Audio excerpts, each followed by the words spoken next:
Car റേഞ്ചിലേക്ക് സ്വാഗതം. നമ്മളിന്ന് വന്നിരിക്കുന്നത് ഡൽഹി വാഹനങ്ങളെ പറ്റിയുള്ള റെലവൻ്റ് ആയിട്ടുള്ള ഇൻഫർമേഷൻ പാസ് ചെയ്യാണ്. എന്താണെന്ന് വെച്ച് കഴിഞ്ഞാൽ ഡൽഹിയിലെ UP, ഹരിയാന, അതർ സ്റ്റേറ്റ് വാഹനങ്ങൾ എടുക്കണമെന്ന് നമുക്ക് എല്ലാവർക്കും തന്നെ ആഗ്രഹമുണ്ട്. അത്തരം വാഹനങ്ങൾ എടുക്കണമെന്ന് ആഗ്രഹിക്കുന്ന എല്ലാവരും തന്നെ ആഗ്രഹിക്കുന്നതാണ് ഡൽഹി വാഹനങ്ങൾക്ക് ഒരു ക്വാളിറ്റി ഉണ്ടാവും, ആ സബർബിൽ കീപ്പ് ചെയ്യുന്നതും അതുപോലെ തന്നെ സർവീസിൽ ഉള്ള ആൾക്കാർ ഉപയോഗിക്കുന്ന വാഹനങ്ങളുമായത് കാരണം വളരെയധികം ക്വാളിറ്റി ഉണ്ടെന്ന് വിചാരിക്കാറുണ്ട്.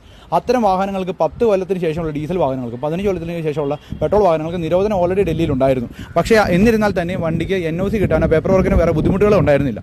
പക്ഷേ ഇപ്പം ഡൽഹി ഗവൺമെൻറ് തീരുമാനം എടുത്തിരിക്കുകയാണ്, 10 കൊല്ലം കഴിഞ്ഞ് 1 കൊല്ലം കംപ്ലീറ്റ് ആക്കിയ, 15 കൊല്ലം കഴിഞ്ഞ് 1 കൊല്ലം കംപ്ലീറ്റ് ആക്കിയ, 11 കൊല്ലം കംപ്ലീറ്റ് ആയ ഡീസൽ വാഹനങ്ങൾക്കും 16 കൊല്ലം കംപ്ലീറ്റ് ആക്കിയിട്ടുള്ള പെട്രോൾ വാഹനങ്ങൾക്കും NOC നൽകേണ്ട എന്ന ദൃഢമായിട്ടുള്ള തീരുമാനത്തിലേക്ക് എത്തിയിരിക്കുകയാണ്.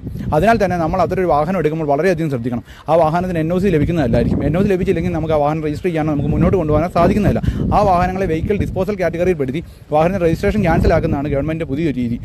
ഇനിയുള്ള വാഹനങ്ങൾ നിങ്ങൾ എടുക്കുമ്പോൾ ഇത് വളരെയധികം ശ്രദ്ധിച്ച് വേണം വാഹനങ്ങൾ എടുക്കാൻ. പാർട്ടി ഇല്ലെങ്കിൽ ഡീലർ തരുന്ന ഉറപ്പിൻ്റെ പുറത്ത് നിങ്ങൾ വാഹനങ്ങൾ എടുത്തു കഴിഞ്ഞാൽ നിങ്ങൾ വഞ്ചിതരാകുന്നതായിരിക്കും.